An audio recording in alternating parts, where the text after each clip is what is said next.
Existem histórias do Corinthians que nunca foram totalmente contadas. Histórias que ficaram escondidas nos bastidores, nos papéis, nos silêncios.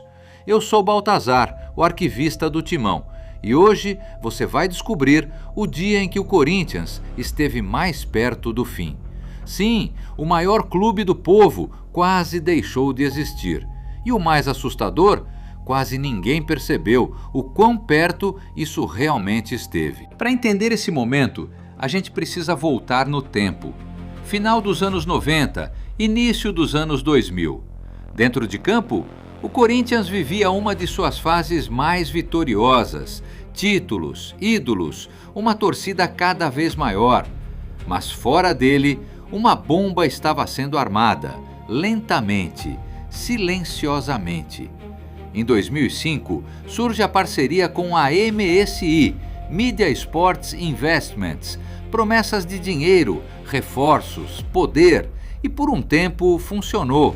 Jogadores chegaram, o time cresceu, mas toda promessa tem um preço, e esse preço ainda não tinha sido cobrado. O nome por trás da MSI, Kia Joorabchian, um empresário envolto em mistério, com ligações que nunca foram totalmente esclarecidas, e aos poucos, o que parecia investimento começou a parecer controle. O Corinthians já não era mais apenas um clube, era parte de um jogo maior. Negociações estranhas, contratos pouco transparentes, dinheiro que entrava e ninguém sabia exatamente de onde vinha. E então, o nome que mudou tudo começa a aparecer nos bastidores, Boris Berezovsky, e com ele as suspeitas, lavagem de dinheiro, esquemas internacionais, investigações.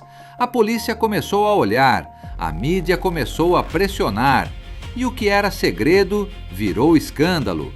Mas a pergunta que poucos faziam na época era: o que aconteceria com o Corinthians se tudo isso caísse? 2005. O Corinthians monta um dos elencos mais caros da sua história, com nomes como Carlos Tevez. Dentro de campo, o time briga, luta e conquista o Brasileirão, mas fora dele, o cenário era outro. Discussões internas, brigas políticas, denúncias cada vez mais graves. E então, o inevitável acontece. A parceria com a MSI começa a ruir. Processos, investigações, rompimento e, de repente, o dinheiro some. Os jogadores começam a sair, as dívidas aparecem e o clube entra em colapso. O que antes parecia crescimento se revela uma dependência perigosa. E quando essa base desaparece, tudo desmorona. 2007. O impensável acontece. O Corinthians cai para a Série B.